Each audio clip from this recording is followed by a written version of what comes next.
17వ వచనం. గ్రంథము 1వ అధ్యాయము 17-18 వచనాలు చదువుకున్నాం.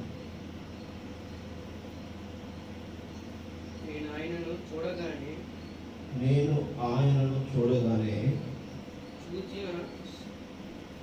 చూచిన వారి వలె చచ్చిన వారి వలె ఆయన పాదముల యొద్ద పడి తిని ఆయన తన కుడి చేతిని నా మీద ఉంచి నాతో ఇట్లనెను, భయపడకుము,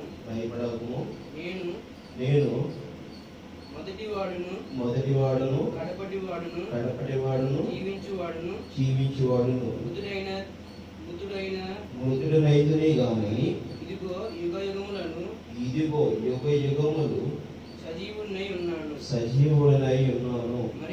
మరియు మరణమైపోయు పాతాళ లోకము యొక్కయు తాళపు చెవులు నా స్వాధీనములో ఉన్నవి.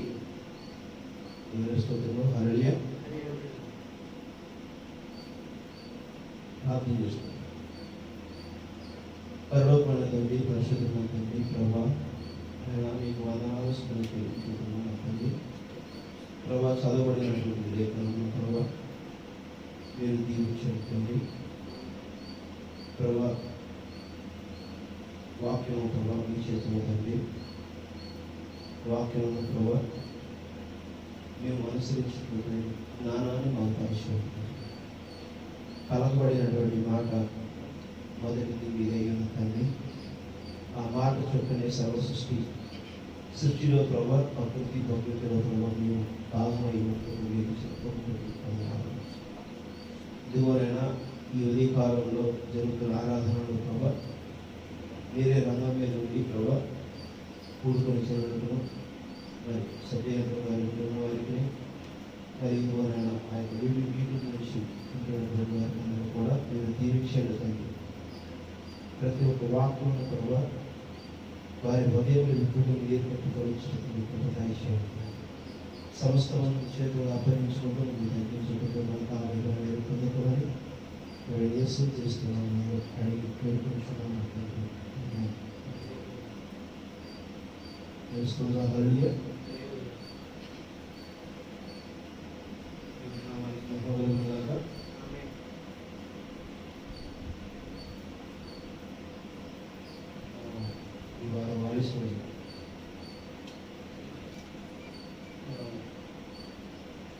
వీరైనంత వరకు ఉదయకాలం అనే మనం ఆరాధన కలిగి ఉంటాం. ఉదయకాలం అనేప్పుడు ఉదయం 7 గంటలకే మరి ఆరాధన కలిగి ఉండాలని చెప్పేసి నేను భావిస్తాను.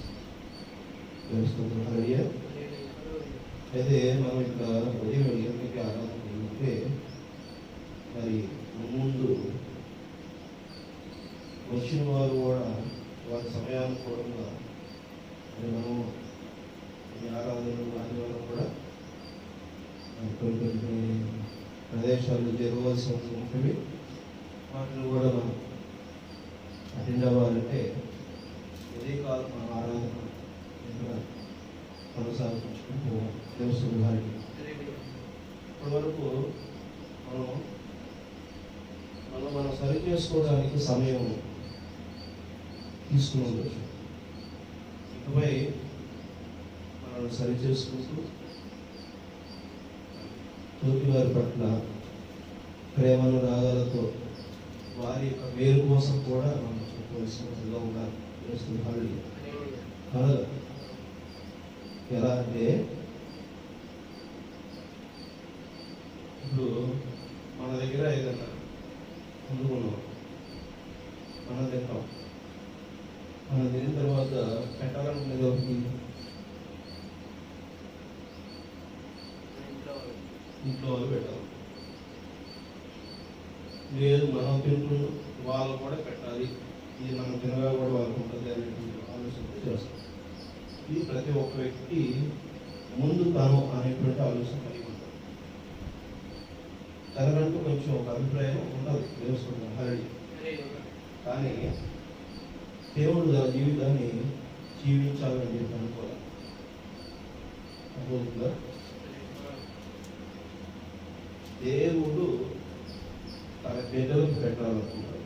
ఆమె తండ్రి ప్రతి వ్యక్తి మొదలనుకుంటాడు, కానీ తండ్రి మొదటిగా తన కుటుంబ సభ్యులతో పెట్టుకుని తను కూడా తినాలి. మొదటి హరి. అలానే మనం మన కుటుంబ సభ్యులను పెట్టుకుని తినాలని చెప్పేసినటువంటి ఆహారం తినాలనేటువంటి ఆలోచన ఎప్పుడు వస్తుంది? మన మీద ఒక బాధ్యత ఉంది అని మనం అనుకున్నప్పుడు, మనం వాళ్ళ మీద చూపించే ప్రేమ మన రోజు నుంచి పుట్టినప్పుడు అంటే ఒక విషయాన్ని మనము జన్మించడానికి మనము కారకులు అయితే, నిలబడడానికి తండ్రిగా మనం కారణం అవుతాం. అలాగే ఒక ఆలోచన పుట్టడానికి కూడా మనం కారణమైనప్పుడు ఆలోచన కూడా పుట్టిందే. చెడుదా మంచిదా ఏంటనేది పుట్టకనే జరిగింది.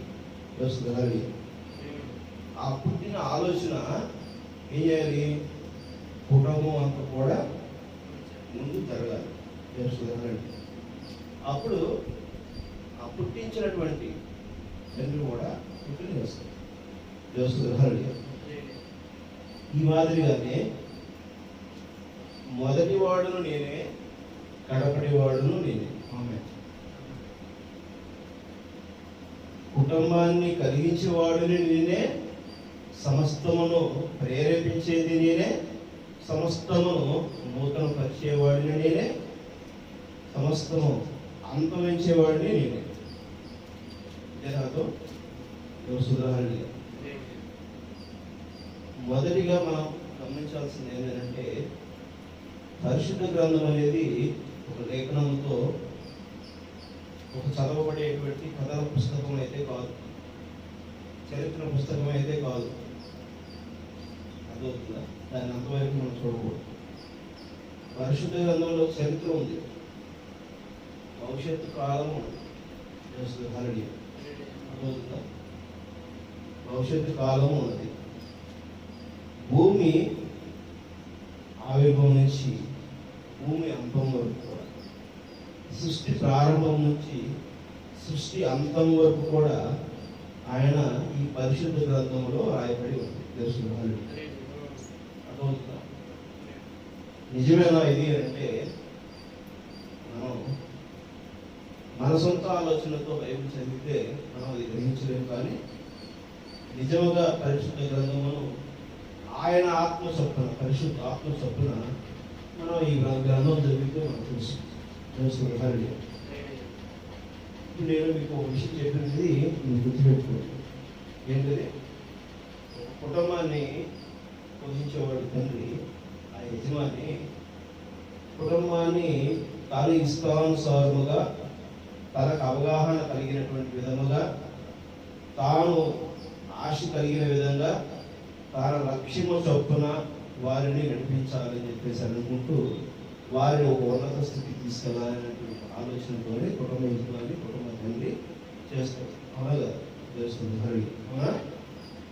మరి అట్లానే తన యొక్క రాజ్యానికి వారసత్వం, తనకంటే గొప్పగా పరిపాలన చేసేటువంటి వీరత్వాన్ని, దృఢత్వాన్ని, శక్తిని, ఆ వివేచనను అన్నిటినీ తీసుకురావాలనేటువంటిది అనుకున్నాడు.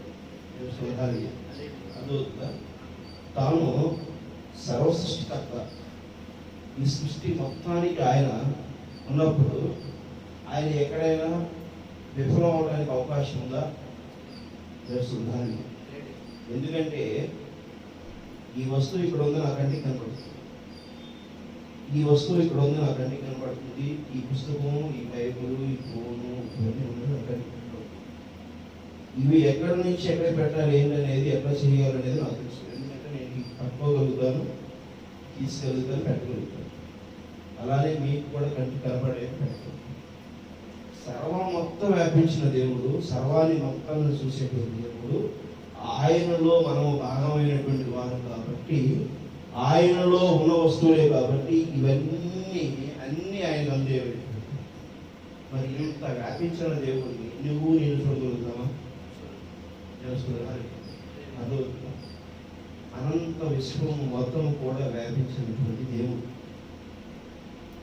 ప్రతి ఒక్క గ్రహం మీద, ప్రతి ఒక్క రాశి మీద, ప్రతి ఒక్క నక్షత్రం మీద, ప్రతి అణువు మీద ఆయన అధికారం ఉన్నది.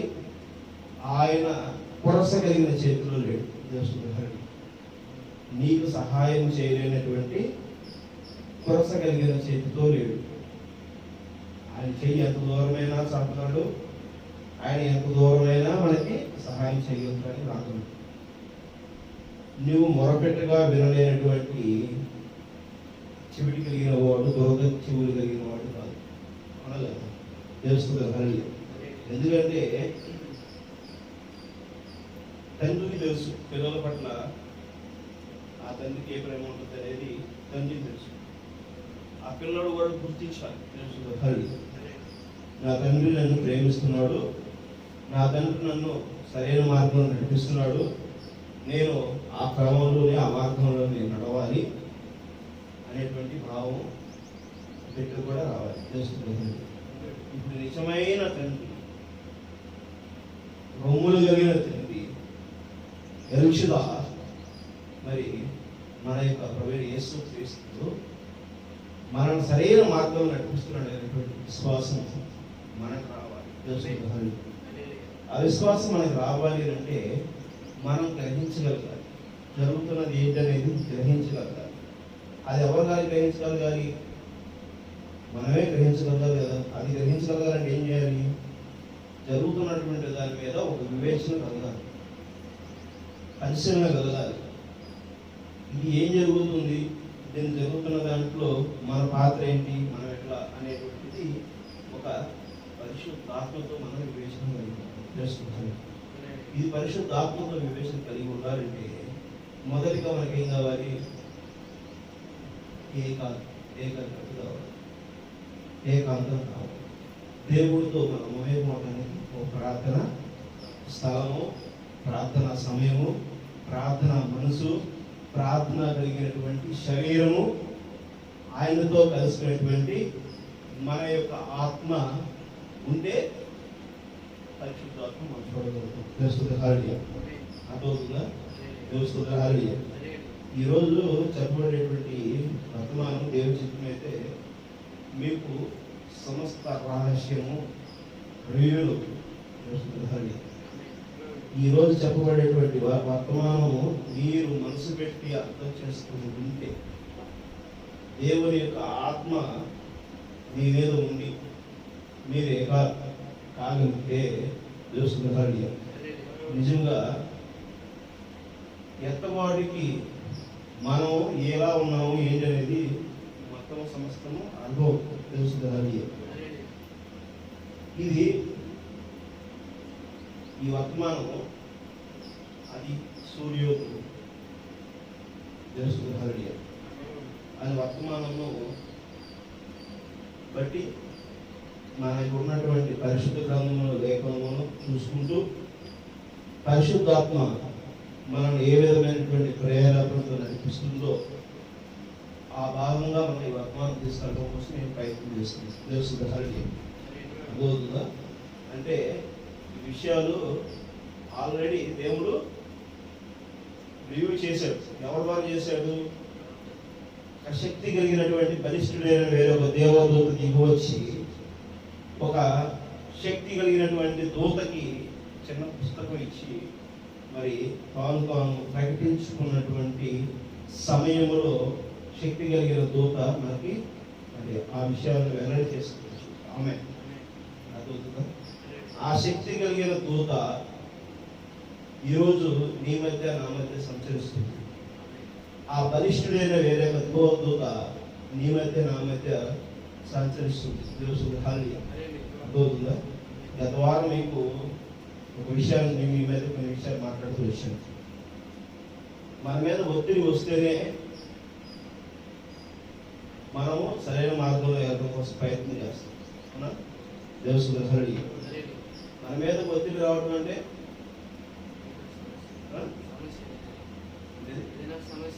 ఏదైనా సమస్య. ఒక బంగారాన్ని నువ్వు పుటంలో వేసావు అనుకో, కాలికి బంగారం కాలితేనే అది రకరకాల ఉన్న ఆకారం ముద్దలా తయారు. ఆ ముద్దలాగా తయారైనటువంటి బంగారం వేళ్ళు నుంచి తీసిపెట్టాం. ఆ బంగారం చూస్తే బంగారం నీకు అనుకుంటావా? అనుకుంటావా? అది బంగారం ఎందుకంటే అది కూడా ఒక రాయి అనుకుంటాం. దేవస్థానం హరి అది బంగారం మనం అక్కడ పెట్టి ఆ బంగారాన్ని మనం గుర్తించడానికి మరి 10 మంది గుర్తిగలిగిన వారు తన యొక్క ముఖము ఛాయ ఆ బంగారంలో కనపడేంత వరకు దెప్పేసి దెప్పేసి దెప్పేసి దెప్పేసి దెప్పేసి షైనీగా తీసుకొస్తారు. అలాగా చూసారా? చూడండి మీరు ఒక బంగారం మొత్తం సుతో తీసుకునే సుత్తనేమి కొడతా కొడతా కొడతా కొడతా కొడతా కొడతా కొడతా ఉంటే షైనింగ్ వచ్చింది. అర్థమవుతుంది? అది ఏదైనా సరే దాని పరిణితికి తగిన విధంగా ప్రతిదానికి షైనింగ్ వస్తుంది. ఇది స్టీల్ కూడా ఒక స్థాయిలో షైనింగ్ వచ్చింది. దీంట్లో మనం రూపం కూడా కొంత కనబడేటువంటి అవకాశం ఉంది. బంగారంలో కూడా ఆ విధంగా బంగారం వేరైందే, ఖరీదైనదే, అందరూ ఆసక్తి కలిగింది.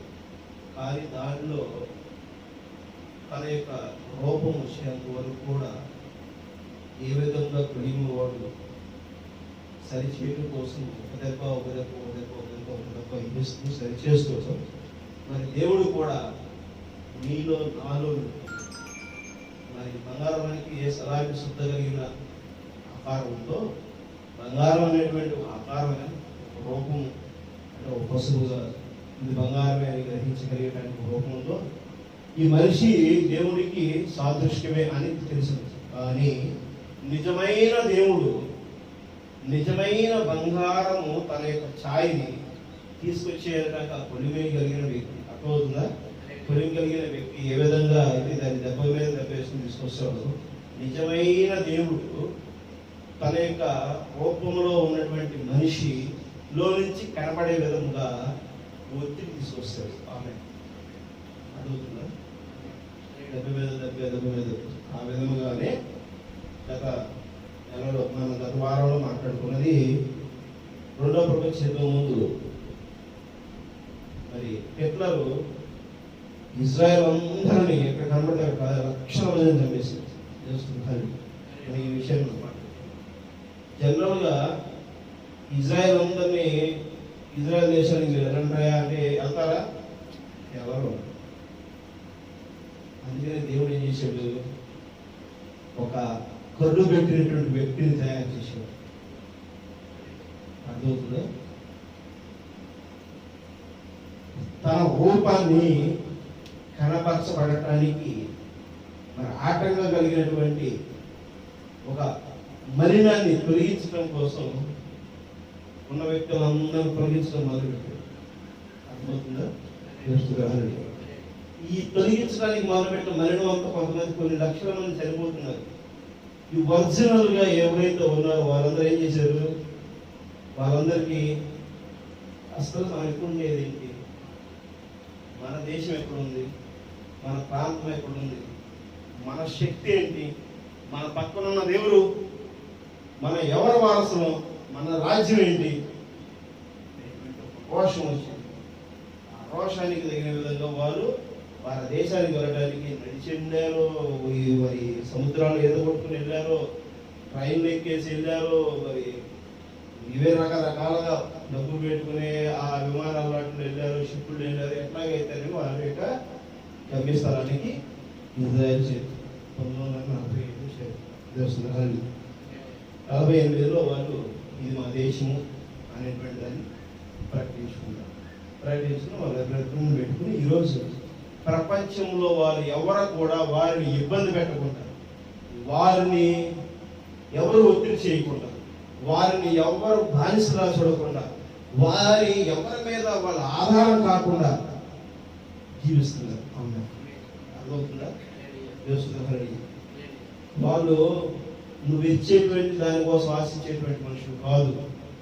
ఎక్కడ ఎవరు ఏ ఒక్క వ్యక్తి కూడా ఆ దేశంలోకి వెళ్ళి ఇతర దేశస్తులు, మన దేశస్తులు కూడా ఇంట్లో పనిచేసేవాళ్ళు. అర్థమవుతుందా? మరి అక్కడ అంత టెక్నాలజీని రూపొందించుకున్నారు, అంత సమృద్ధమైన పంటలనే మరి వాళ్ళు పండించుకోగలుగుతున్నారు. వారందరికీ ఎందుకు జరుగుతున్నది? వారి పక్కన ఉన్నది, వారితో ఉన్నది దేవుడు. అర్థమవుతుందా?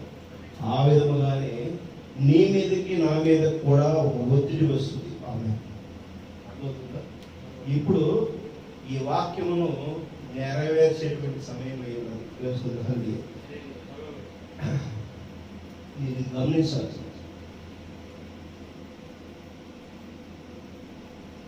17వ వచనం చూడండి. సేనాయనను చూడగానే చచ్చిన వాని వరే ఆయన పాదముల యొద్ద పడింది. ఎవరన్నా పడింది? చచ్చిన వాని వాళ్ళది ఆయన పాదాల దగ్గర పడింది.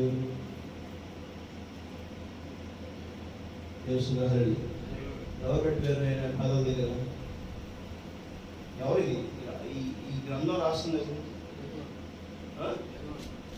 ఎవరు గారు? ఈ గ్రంథం రాస్తుంది.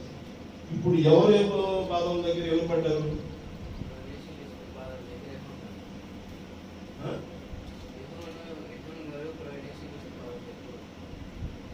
ఓకే, దేవుని సుధారుడు యేసుక్రీస్తు గారి పాదం దగ్గర పడ్డారు అనేటువంటిది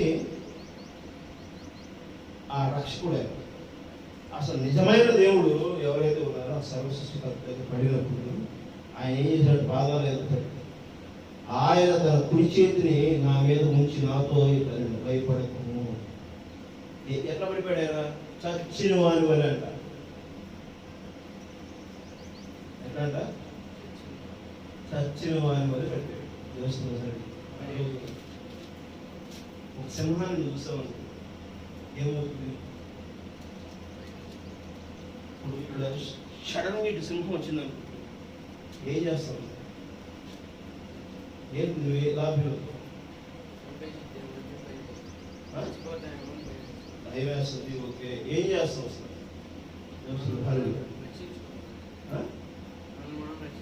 ఎట్లా? ఓకే, నువ్వేం చేస్తావు? సడన్గా ఇక్కడ నుంచి ఒక పెద్ద సింహం వచ్చేసింది, ఏం చేస్తావు?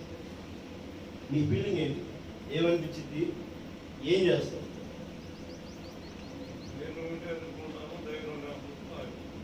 పారిపోతావు. ఏడ పారిపోతావు? గందూరం వచ్చినప్పుడు ఎప్పుడు పడింది కదా, ఎదురు తిరిగితే సింహాన్ని నువ్వు ఎదుర్కోగలుగుతావా?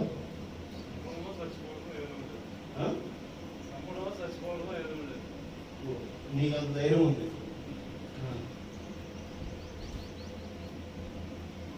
రేపు ఎప్పుడన్నా అంత గాలి వచ్చినప్పుడు ఇంట్లో వచ్చి కూర్చున్నాం అనుకో, క్షణాలు అంతేనా? తుఫాను గాలి కొడితే వచ్చి కూర్చుంటావు. అది కూర్చోవడం అంటే ఏంటి? ఏం చేస్తున్నావు? చచ్చిన వాళ్ళకి కదా నువ్వు కూడా కూర్చుంటుంది. ఒక గాలికే చచ్చిన వాళ్ళ కూర్చుంటున్నావు. ఒక సింహం వస్తే అదే పని చేస్తావు. నువ్వేనో ఆడైనా లేకపోతే నేనైనా ఇంకోవాలైనా ఎవరైనా సరే ఏం చేస్తావు? ఏం చేస్తావు? చల్లు అంటది, ఒంట్లో నుంచి చెమటలు పట్టుకొస్తాయి, వచ్చేసింది, వణుకు వచ్చేసింది, ఏం చేయాలో అర్థం కాదు. మనిషి ఒళ్ళంతా షవరింగ్ అయిపోతూ ఉంటది. అయ్యో ఏం చేయాలని చెప్పేసరి చెప్పు మొదలుపెట్టు. అవునా కదా? ఇదే జరిగేది. పారిపోతా, చంపేస్తా. నువ్వేమి వేటగాడివి కాదు, నువ్వేమి పెద్ద బలిష్ఠుడేం కాదు. మనం అంటాం, మనం ఒకనే ఎందుకంటే ఇక్కడ లేదు కాబట్టి అంటాం. ఉంటే ఏం చేస్తాం? ఏం చేయలేవు. ఒకనే మనం పెద్ద చేయగలుగుతామని ఒక పడాయి మాట మాట్లాడుకోవడం తప్పించి సహజంగా సమస్య వచ్చినప్పుడు కూడా అట్లా అనుకుంటాం. సమస్యలో పడినప్పుడు కాదు, ఏం చేయాలి అర్థం కాక తలగా నుంచి ముట్టలేదు. సమస్య పడినప్పుడు మనకి ఖాళీ చేయి పడిపోతే ఏం చేస్తాం? నిలబడి పడిపోతాం. అంటే నీ శరీరంలో ఉన్నటువంటి పరిస్థితే నీకు ఎదురు తిరిగితే నువ్వేం చేయవు. అలాంటిది నిజంగా అక్కడ యెహోవా గారు ఎందుకు పడిపోయాడు? చచ్చిన వాళ్ళు ఎందుకు పడిపోయాడు? ఆయన చూసిన ఆకారం, ఆయన ప్రకాశించినటువంటి వెలుగు, ఆయన యొక్క శబ్దము, ఆయనకు ఉన్నటువంటి సేన ఎలాంటిది ఏంటనేది ఆయన చూసినప్పుడు ఆయన మూర్ఛలు పడిపోయాడు చచ్చినలాగా. అయ్యో, ఈ ఆకారము, ఈ యొక్క స్థితి, ఈ యొక్క శక్తి, ఈ ప్రజ్వల యొక్క వెలుగుని నేను చూడలేనే అని చెప్పేశాను ఆయన చెప్పాడు. అర్థమవుతుందా? ఎట్లా పైకి వచ్చి మొత్తం అందరి మీద దాడి చేస్తున్నప్పుడు ఏమయ్యారు? చచ్చిపోయారు, అందరూ వణికిపోయారు, భయపడిపోయారు. ఎక్కడ గూడ్స్ ట్రైన్స్ ఉంటేనో, మరి యొక్క బొగ్గులు తీసుకెళ్లేటువంటి ట్రైన్లు గూడ్స్ ర్యాక్లలోనూ నీళ్ళలో పడితే ఈత కొట్టుకుంటే వెళ్ళటము, భయపడిపోయి ఆందోళన చెందిపోయి ఎట్లా పంజాబ్ దెబ్బకి భయపడిపోయాడు. ఇప్పుడు ఎట్లా ఏమంటాడు? భయపడబాకయా, ఇజ్రాయెల్ యూదులు అంటలా. అర్థమవుతుందా? దేవస్థానం ఈ ఇజ్రాయెల్ హిట్లర్లో నుంచి దేవుడు ఏం చేస్తున్నాడు? దెబ్బ పంజా వేస్తున్నాడు. గమనిస్తున్నారా? దేవస్థానం హిట్లర్ నుంచి రెండో ప్రపంచ యుద్ధ సమయంలో హిట్లర్లో నుంచి వేస్తున్నాడు. భయపడిపోయి ఎలా ఎవరు దగ్గరికి వెళ్ళారు? దేవా దేవా దేవా దేవా నీవేనా మాకు దారి చూపించు, మా యొక్క దేశంలో మా ప్రాంతంలో ఏదైతే ఉన్నదో మా యొక్క స్థితిని మాకు నిలబెట్టి ప్రభావ అని చెప్పి ప్రార్థన చేశారు. ఇప్పుడు నీ మీద జరిగే ఒత్తిడి, నీ మీద జరిగేటువంటి పరిస్థితి, మరి నువ్వు కూడా ఆ విధమైనటువంటి పరిస్థితికి రావాలి. వస్తావు, ఎందరో వెళ్తా వెళ్ళు, ఎప్పటికైనా నా దగ్గరికి రావాల్సిందే అంటాడు. ఎవడు? సాధారణంగా ఎవడైనా ఒక బలిష్ఠుడైనటువంటి వాడు, ఒక ధనవంతుడు, అధికారం కలిగిన వాడు ఎవడైనా అంటాడు ఎప్పటికైనా నా దగ్గర రావాలంటే. కానీ దేవుడికి తెలుసు, ఎవరినైనా నా దగ్గర తీసుకొచ్చుకుంటాను, ఎవడైనా నా దగ్గర రావాలి. ఎవరు రావాలి? నా బిడ్డలే రావాలి. ఎవరు రావాలి? ఆయన దగ్గరికి ఎవరు రావడానికి అనుమతిస్తాడు? నా బిడ్డలే రావడానికి అనుమతిస్తాడు. నా రాజ్య వారసులే నా దగ్గరికి రావాలని అనుమతిస్తాడు. తెలుస్తుంది హరి? అర్థమవుతుందా? మిగిలిన వాళ్ళు కూడా వస్తారు. అర్థమవుతుందా? తెలుస్తుంది హరి? మిగిలిన వాళ్ళు కూడా వస్తారు. ఇప్పుడు ఇజ్రాయెల్లో దేవుడు ఎంపిక చేసిన వాళ్ళు ఎంతమంది? ఎత్తబాటులో రెండో రాక ఎత్తబాటు ఎంతమంది తీసుకెళ్తున్నాడు? 1,44,000 మంది. ఇక్కడ ఇప్పుడు ఎంతమంది ఉన్నారు ఇజ్రాయెల్ దేశంలో? దేవుడు ఇజ్రాయెల్ దేశంతో ఉన్నాడు కదా. అమ్మే, అర్థమవుతుందా? దేవుడు ఇజ్రాయెల్ దేశంతో ఉన్నాడా? మరి దేవుడు ఇజ్రాయెల్ దేశానికి ఆయన సపోర్ట్ చేసే కదా. మరి ఇప్పుడు 48వ సంవత్సరం నుంచి 1948 నుంచి ఇప్పటి వరకు వాళ్ళని తాకను కూడా తాకనవుతున్నారు. వారు ఎవరి మీద దాడి చేయగలిగే శక్తిని, ఆ పరిస్థితిని, ఆ శక్తిని, ఆ డబ్బుని, ఆ యొక్క తెలివితేటలని, ఉన్నటువంటి సాంకేతిక పరిజ్ఞానాన్ని దేవుడు ఇస్తున్నాడు. అర్థమవుతుందా? దేవస్థానం హరి. మరి ఆ మాదిరిగానే తన బిడ్డల దగ్గరను తన దగ్గరికి వచ్చి మోకరించడానికి నీ మధ్య నా మధ్య దేవుడు ఉన్నాడు. దేవస్థానం హరి. అర్థమవుతుందా? అర్థమవుతుందా? యుద్ధాలు, రకరకాల రోగాలు, రకరకాల సమస్యలు, భూకంపాలు, చర్చికి వెళ్తే చంపేస్తాం. అర్థమవుతుందా? దేవుడిని నువ్వు యేసు క్రీస్తు ఇది అన్నావా, నేను చంపేస్తాం అని ఒత్తిడి చేస్తే ఏమవ్వాలంటప్పుడు ఏమవ్వాలి? పారిపోవాలా? ఏమవ్వాలి? ముందు ఏముంది? ఇప్పుడు ఆయన కనపడబడడానికి మీరు ఆ యొక్క మంచి నున్నగా తయారయ్యే బంగారపు ముద్ద మాదిరిగా అవేటువంటి క్షణాల్లో భారతదేశం ఉంది. ఆమె అర్థమవుతుందా? ఇప్పుడు అన్ని రకాల ఒత్తిళ్లు సంఘాల మీదకి వస్తున్నాయా? దేవసుధరి ఇప్పుడు ఈయన ఏం చేశాడు? యోహన్నా ఏం చేశాడు? ఆయన చూసినప్పుడు ఒత్తిడి కలిగింది. ఆ ఒత్తిడి కలిగినప్పుడు ఆయన చూసినప్పుడు ఏం చేశాడు? ఆయన చచ్చిన వాని వరే ఆయన దగ్గర పడ్డాడు. వస్తే పడుతున్నాం, ఇజ్రాయెల్ దేశం నుంచి చెప్పాను. ఇప్పుడు మీ మీద వచ్చేది ఏంటది? ఏంటది? దేవసుధరి ఏమొస్తుంది? ఎలాంటి పరిస్థితులు వస్తాయి?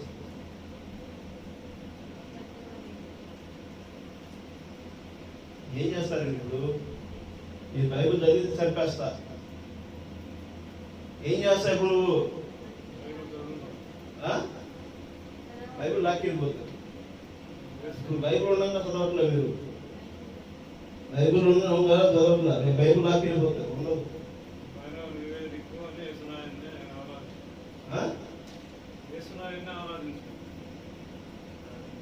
నేను చంపేస్తాను కదా, చచ్చిపోతాను. నిజమేనా? ఉందా? నిజమేనా?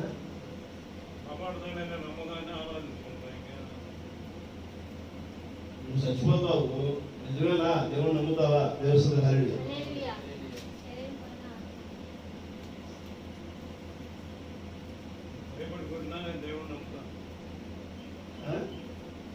మిమ్మల్ని నేను ప్రిపేర్ చేయట్లా. జరిగింది, జరగబోయే పరిస్థితిని దేవుడు గుర్తు చేస్తున్నాడు. దేవస్థాన హరి ఇలా చచ్చిన వాడిలా పడిపోతే ఏం చేస్తున్నాడు? ఏం చేశాడు? ఆయన తన కుడి చేతిని నా మీద ఉంచి నాతో ఇతను భయపడకము, నేను మొదటి వాడును. అవునే, నేను మొదటి వాడును, కడపటి వాడును, జీవించేవాడును, మృతుడు రైతుని గాని ఏంటంట? మృతుడు రైతుని గాని ఏమంటాడు? ఇదిగో యుగములు సజీవుడునై ఉన్నాను. ఆమె మృతుడనైపోయాడంట. దేవుని స్తోత్రం. హల్లెలూయా. అర్థమవుతుందా? ఇప్పుడు నేను చంపేయచ్చు. తోమా గారిని చంపేశారు. ఇప్పుడు 2000 సంవత్సరాల కింద యేసు ప్రభువుని చంపేశారు. పేతురు చచ్చిపోయాడు. హతసాక్షులుగా మిగిలిపోయారు తన శిష్యులు, 11 మంది శిష్యులు. దేవుని హల్లెలూయా. అయినా కూడా ఏమంటాడు? మృతుడు రైతుని గాని యుగములు సజీవుడు రైతుని. ఆమె ఎందుకంటాడు ఆ మాట? ఆ మాట ఆయన ఎందుకంటాడు? మరి యేసు క్రీస్తుని ఆరాధించడానికి మందిరాలకు వచ్చి, చర్చిలోకి వచ్చి కూర్చుని దశమ భాగాలు ఇచ్చి ప్రార్థన చేయించుకుని రావాలి, దయమోతి, మేమేమో డబ్బులు సంపాదించుకోవాలి, బిడ్డలు కట్టుకోవాలి, అందరూ కానీ గొప్పగా కాలం లాగేసి తిరగాలి. ఇది కాదండి పరిశుద్ధ గ్రంథం. అర్థమవుతుందా? ప్రభువైన యేసుక్రీస్తు బోధ ఇది కాదు. నేను మృతుల రైతుని కావాలి, యుగములు జీవించి ఉన్నాను. ఆమె అర్థమవుతుందా? ఆయన యుగములు జీవించాడు. నువ్వు చచ్చిపోతావు, నీ శరీరం చచ్చిపోతున్నా నీ ఆత్మ పరిరక్షించడం కోసమే పరిశుద్ధ గ్రంథం. ఈ పరిశుద్ధ గ్రంథమును నువ్వు వెంబడిస్తే నువ్వేం చూడగలుగుతావు? 1000 ఏళ్ల పరిపాలన చూస్తావు. అసలు 1000 ఏళ్ల పరిపాలన చూడటం ఏంటి? దేవుడి రాజ్యంలో మనం నిలబడటం ఏంటి? అర్థమవుతుందా? 1000 ఏళ్ల పరిపాలన చూడటం ఏంటి? ఏందో దేవుడు అంటారు, రాకడంటారు, రెండో రాకడంటారు, మొదటి రాకడంటారు, 1000 ఏళ్ల పాలన అంటారు. ఏందో చెబుతున్నారయ్యా, మాకేం అర్థం కావట్లేదు. పిచ్చి పట్టిన మా మతస్థులు. అర్థమవుతుందా? తెలుస్తుందండి. ఈ అందరికి చెప్పచ్చు. నీ జీవితం ఏందో నువ్వు తెలుసుకోవడం కోసము, జరుగుతున్నది ఏంటో నీకు తెలుసుకోవడం కోసము సమస్త రహస్యములను నీకు నేను తెలియపరుస్తున్నాను అని అంటాడు. ఆమె అర్థమవుతుందా? ఎందుకంటే నా వారసుడివి నువ్వే, నా రాజ్యం యొక్క హల్లుని. అర్థమవుతుందా? నా రాజ్యం యొక్క హల్లులు ఏంటని నేను చెప్తున్నాను. తూర్పు దిక్కునే ఉన్నాయి, ఉత్తర దిక్కునే ఉన్నాయి, దక్షిణ దిక్కునే ఉన్నాయి, పడమర దిక్కునే ఉన్నాయి. నా రాజ్యం ఎంత విస్తరించి ఉన్నది. ఆ రాజ్యంలో ఉన్నటువంటి సార్వభౌమ అధికారం ఏముంది? అర్థమవుతుందా? ఎలాంటి ఖనిజ సంపదలు ఉన్నాయి, ఎలాంటి విశిష్టతలు ఉన్నాయి, ఎలాంటి గొప్పతనాలు ఉన్నాయి, ఎలాంటి పర్వతాలు ఉన్నాయి, మరి ఎలాంటి మరి తీర ప్రాంతాలు ఉన్నాయి, ఇవన్నీ నేను మీకు చెప్తున్నాను. ఇది ఆయన రాజ్యం గురించి తెలుసుకోవాల్సినటువంటి సమయం ఉన్నది. ఆమె ఆయన రాజ్యం చెబుతున్నాడు, ఆ రాజ్యానికి వారసత్వం చెబుతున్నాడు. నేను మృతుడైతేనే గాని యుగ యుగములు జీవించి ఉన్నానంటున్నాడు దేవుడు. హల్లెలూయా. ఆయన జీవించిన రాజ్యంలోనికి మీరు రండి అంటున్నారు. ఇక్కడ ఎలా ఎదుగుతున్నారు మీరు? ఇక్కడ చనిపోయాడు కదా ఆయన. దేవుడు. హల్లెలూయా. అర్థమవుతుందా? మత్తయి సువార్తలో ఆయనని కలవరి శిలువలో పొడిచి చంపినప్పుడు, సిలువ వేసి చంపినప్పుడు, ఆయన మరణించిన తరువాత తీసుకెళ్లి ఆయన గృహంలో బంధించినప్పుడు 3వ రోజు ఆయన లేచాడు. లేచినప్పుడు మగ్దలేని మరియా కొంతమంది స్త్రీలందరూ వెళ్ళి ఆ యొక్క తెల్లవారుజామున ఆ గృహ తలుపు తీసి చూస్తే అక్కడికి వచ్చి ఎవరు చెప్తున్నారు? ఏలియాకు, మోషేకు చెప్తున్నారు. ఆమె అర్థమవుతుందా? ఇక్కడ మీరు ఎలా ఎదుగుతున్నారు? ఈయన ఇక్కడ ఉంటాడని చెప్పలేదు కదా. ఎక్కడ ఉంటాడని చెప్పాడు ఈయన? అక్కడికి ఎక్కడికి. ఎవరు చెప్పాడు అది? నేను ఎక్కడికి వస్తానని చెప్పాడు ఆయన. ఎవరు చెప్పాడు ఆయన? ఇప్పుడు వీళ్ళేం చేశారు? స్త్రీలందరూ తన శిష్యుల దగ్గరికి వెళ్ళి, పేతురు దగ్గరికి వెళ్ళి తన శిష్యులతో చెప్పాడు, అయ్యా ఆయన లేడు, ఏదో కనపడట్లేదు, ఎక్కడికి వెళ్ళాడు తెలియట్లేదు, అక్కడ శవం కూడా లేదు. మగ్దలేని మరియా కొంతమంది స్త్రీలు చెప్తే చుట్ట తాగుతున్నాడు ఈయన. ఎవరు? పేతురు. తెల్లవారుజామున మంచు పడుతుంది, చుట్ట తాగుతూ ఉన్నాడు.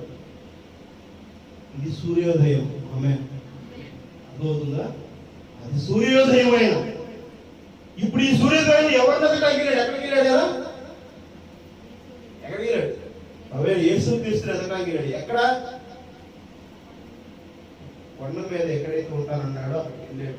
తన శిష్యులందరూ అక్కడికి వెళ్ళారు. మత్తయి సువార్త గ్రంథము 28వ అధ్యాయంలో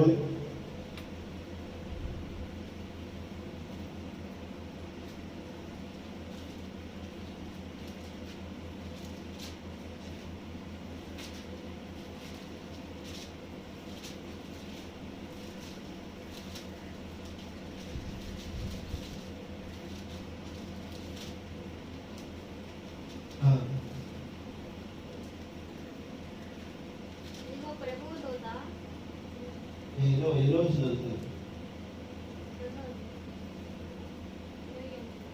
28వ అధ్యాయము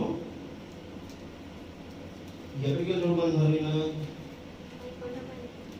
7వ వచనం చదవండి. త్వరగా వెళ్ళి ఆయన మృతుల నుండి లేచి ఉన్నాడని ఆయన శిష్యులకు తెలియజేయుడి. ఇదిగో ఆయన గలిలయలోని మీకు ముందుగా వెళ్తున్నాడు, అక్కడ మీరు ఆయనను చూతురు. ఇదిగో మీతో చెప్తానండి. అర్థమవుతుందా? గమనించారు ఈ విషయాన్ని? గమనించారా? ఇప్పుడు ఈయన ఎక్కడ కనపడాలి? ఇక్కడే చాలా కన్ఫ్యూజ్ అవుతున్నారు కొంతమంది సేవకులు కూడా. ఎవరో సేవకులు. ఏ సేవకులు? సంఘ సేవకులు, వర్తమాన సేవకులు కన్ఫ్యూజ్ అవుతున్నారు. దేవసుధ వర్తమాన సేవకులు గమనిస్తున్నారు, కన్ఫ్యూజ్ అవుతున్నారు. ఈయన ఎక్కడ కనబడతానన్నాడు? ఇప్పుడు 2వ రాకడ ఎక్కడ కనబడతానన్నాడు? దేవసుధ హల్లెలూయా. 2వ రాకడ ఎవరిని, ఎంతమంది తీసుకెళ్తానన్నాడు? 1,40,000 మంది. ఎక్కడి నుంచి తీసుకెళ్తాడు? ఇజ్రాయెల్ దేశంలో. ఆయన ఎక్కడ కనబడతాడు? ఇప్పుడు ఇజ్రాయెల్ దేశంలో కనబడతాడు. ఆమె అర్థమవుతుందా? ఇజ్రాయెల్ దేశంలో కనబడతాడు. 2వ రాకడ ఎక్కడ కనబడింది? ఇజ్రాయెల్ దేశంలో కనబడుతుంది. భారతదేశంలో నువ్వు భారతదేశంలో ఎత్తితే ఏమంటే ఏమవుతుందంట? ఏం చెప్తున్నాడు ఆయన? త్వరగా వెళ్ళి ఏంటంట? త్వరగా వెళ్ళి ఆయన త్వరగా వెళ్ళి ఆయన మృతులలో నుండి లేచి ఉన్నాడని ఆయన శిష్యులకు తెలియజేయండి. ఇదిగో ఆయన దయలోని మీకు ముందుగా వెలుచున్నాడు, అక్కడ మీరు ఆయన చూతురు. ఇదిగో మీతో చెప్తున్నాను. అదవుతుందా? ఆయన ఇజ్రాయెల్ దేశంలో కనబడబోతున్నాడు అనేటువంటి విషయాన్ని నీకు నాకు ఎవరు చెప్తున్నారు? ఎవరు చెప్తున్నారు? 7వ రోజు చెబుతుంది ఆమేన్. ఇంత వర్తమానాలు చదువుతూ, ఇంత వర్తమానాలు చెప్పి నీకు గ్రహిస్తూ, నేను వర్తమానంలో ఉన్నాను, నేను వర్తమానాన్ని గ్రహించాను. అదవుతుందా? ఒకవేళ యేసుక్రీస్తు రాకడానికి ముందు ఏం జరిగింది? మొదటి రాకడలో ఒకవేళ యేసుక్రీస్తు ఎక్కడికి వచ్చాడు?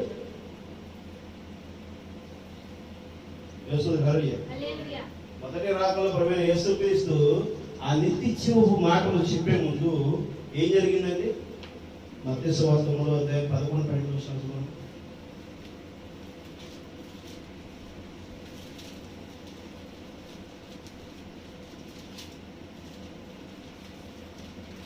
మత్తయి సువార్త 3వ అధ్యాయం 11-12 వచనాలు. మారు మనసు నిమిత్తము నేను నేలలో మీకు బాప్తిసం ఇస్తున్నాను. అయితే నా వెనుక వచ్చేవాడు నాకంటే శక్తివంతుడు. ఆయన చెప్పులు మోయుటకు నేను పాత్రుడను కాను. ఆయన పరిశుద్ధాత్మలోను అగ్నితోను మీకు బాప్తిసం ఇచ్చును. ఆయన చేట ఆయన చేతిలోనే ఉన్నది.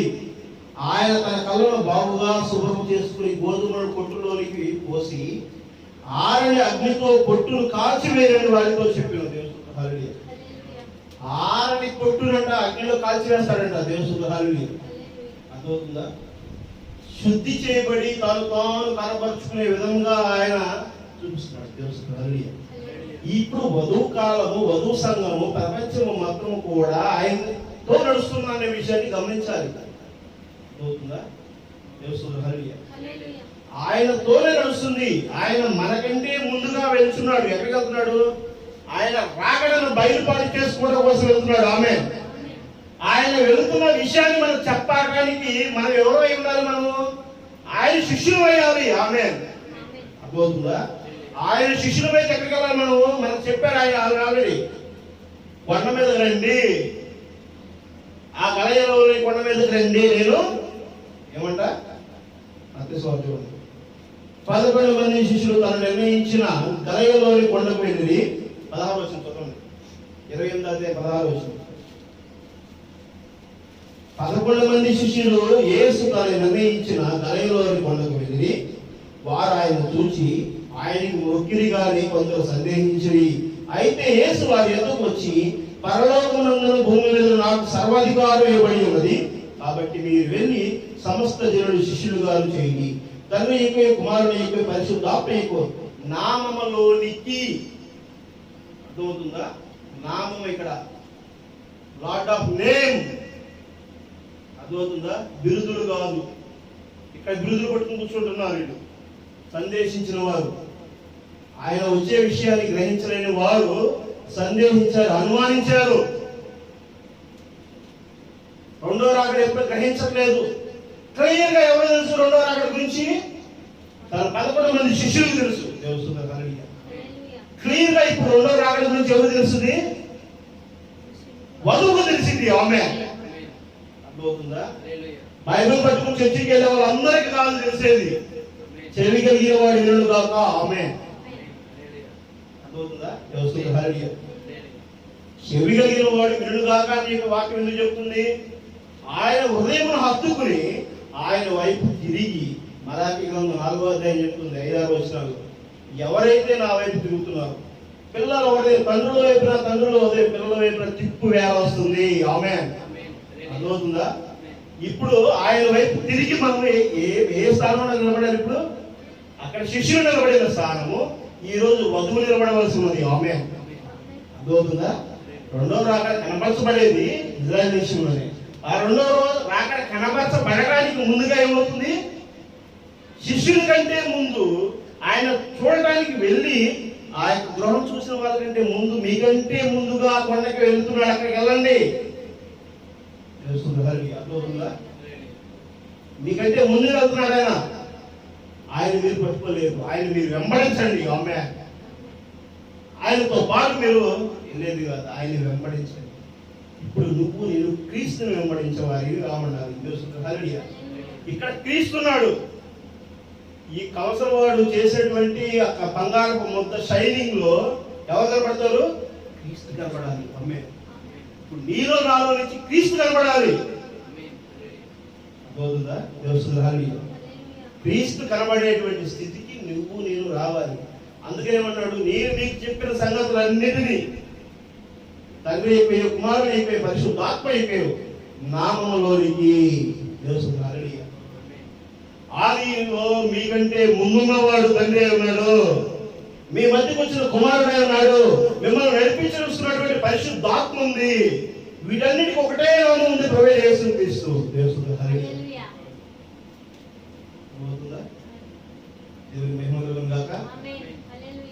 ఆదాము కంటే కూడా ముందు దేవుడు ఉన్నాడు. మొదటి వాడిని నేనే, కపట వాడిని నేనే.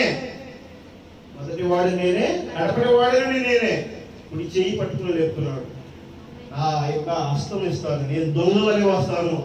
నేను తలుపు తట్టిన వేళ ఎవరైతే తలుపు తీస్తారో వారు నాతోను, నేను వారితోను కలిసి ఆ తండ్రి యొక్క సింహాసనం వద్ద భోజనం చేస్తాం. నువ్వు ఆ స్థానంలో ఉన్నావా? ఆ స్థానంలో ఉండడం కోసమే దేవుడు నన్ను గద్దిస్తున్నాడు. ఆమె నీ మీద నా మీద ఒత్తిడి తీసుకొస్తున్నాడు. ఆమె నిన్ను సరిచేయడం కోసమే ఆయన ప్రతిరోజు చెప్తున్నాడు. అర్థమవుతుందా? కొన్ని వారాల నుంచి మనకి దేవుడు చెప్తున్నాడు, గట్టిగా అరుస్తున్నాడు. మీరు బైబిల్ చదవండి, ప్రార్థన చేయండి, బైబిల్ చదవండి, బాగా ప్రార్థన చేయండి అని హెచ్చరిస్తూ వచ్చాడు. అర్థమవుతుందా? ఆ హెచ్చరికలు మనం ఎందుకు గమనించలేనటువంటి స్థితిలో ఉంటే ఏమైపోతామో అర్థమవుతుందా? గమనించాలి. ఆ హెచ్చరికలు మనం గమనించలేకపోతే, ఆయన వెంబడించలేకపోతే, ఇప్పుడు కనబడేటువంటి దేవుడు నువ్వు ఎక్కడ చూస్తావు? ఎప్పుడు ఇజ్రాయెల్ వస్తాడు? ఇజ్రాయెల్ నీకు కనబడుతుందా? నువ్వు ఏ శక్తి కలిగి ఉంటుంది ఇజ్రాయెల్ దేవుడు కనబడేది నీకు? తెలుస్తుంది. అర్థమవుతుందా? దేవుడు రెండో రాకడ కనబడబోతుంది. ఆ కనబడబోయే రాకడికి ముందుగా నేను ఏమవ్వాలి? ఆయనతో తోడుకుపోవాలి. ఆమె నువ్వు మృతుడివే. ఇప్పుడు మృతుడి వారి వలే పడిపోయి ఉన్నావు. నీ శరీరము చావలేకుండా ఉంది, శక్తి లేకుండా ఉంది. చచ్చిన వారి వలే పడిపోయి ఉన్నావు. అర్థమవుతుందా? నువ్వు ఒక నిర్జీవంగానే ఉన్నావు, కానీ నీ కుడి చేయి పట్టుకుని లేపుకుని పోతానన్నాడు. ఆమె అది చచ్చిన శవం అయ్యి ఉండి సమాధిలో ఉండొచ్చు, అయినా ఆయన పట్టుకుని పోతాడు. ఆమె సమాధిలో ఉన్నటువంటి లాజరుని పిలిచినప్పుడు లాజరు లేచి వచ్చాడు. ఆమె ఆయన బిగ్గరగా కేక వేసినప్పుడు సిలువలో సమాధులు తెరవబడినవి. సమాజ మందిరము తెరచినిగింది. అర్థమవుతుందా?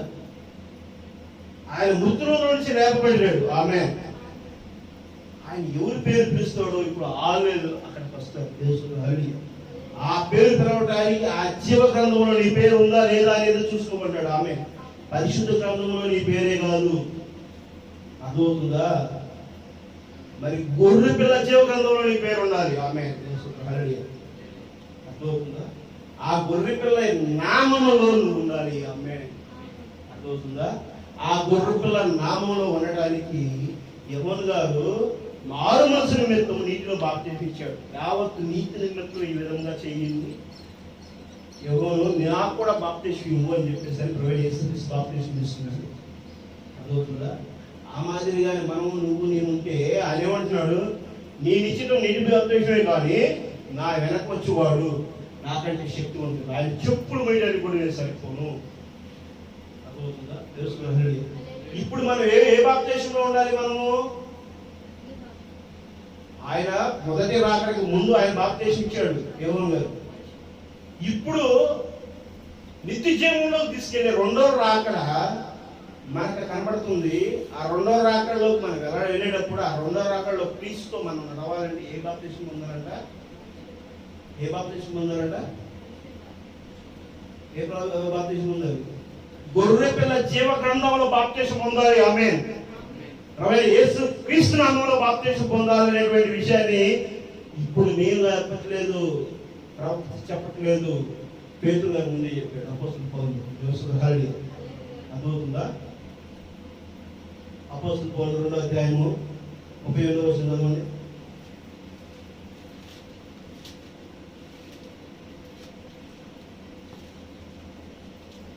పేతురు, మీరు మారు మనస్సు పొంది పాపక్షమాపణ నిమిత్తము ప్రతివాడు యేసుక్రీస్తు నామమున బాప్తిస్మము పొందుడి. అప్పుడు మీరు పరిశుద్ధాత్మను వరం పొందుదురు. తెలుసు. ఏ వరం మనం పొందాలి? పరిశుద్ధాత్మ ఎక్కువ నామములో. ఇప్పుడు పరిశుద్ధాత్మ అనేది ఏంటంట? ఏంటది? పరిశుద్ధాత్మ అనేది ఏంటిది? తెలుస్తుంది. హల్లెలూయా. చదివాను కదా, పరిశుద్ధాత్మ ఏంటంటది? చదవండి, ఏంటది? పేతురు, మారు మనస్సు పొంది పాపక్షమాపణ నిమిత్తము ప్రతివాడును యేసుక్రీస్తు నామమున బాప్తిసం పొందుడి. తర్వాత అప్పుడు మీరు పరిశుద్ధాత్మను వరము పొందుదురు. ఈ పరిశుద్ధాత్మ అంటే ఏంటి? పరిశుద్ధాత్మ అంటే ఏంటి? ఏంటండి అక్కడ చదివిందే కదా, చదివిన దాన్ని మళ్ళీ మీరు ఎప్పుడైతారండి? మీరు ఇక్కడ పరిశుద్ధాత్మ ఉందా లేదా? ఇప్పుడు ఉంటే చదివిన దాన్ని మీరు చెప్పలేదు. పరిశుద్ధాత్మ ఏంటది? అప్పుడు మీరు పరిశుద్ధాత్మ అను వరము పొందుదురు. ఏంటంటే అది పరిశుద్ధాత్మ ఏంటది? వరము. గిఫ్ట్. అర్థమవుతుందా? గిఫ్ట్లు పట్టుకొని దేవుని దగ్గరికి సరిపోతుందా? సాధ్యం చేస్తున్న తండ్రి అయిపోయావు, కుమారుడు అయిపోయావు, పరిశుద్ధాత్మ అయిపోయావు. నామంలోనికి ఈ త్రిత్వము ఈ ముగ్గురులో తీసుకో.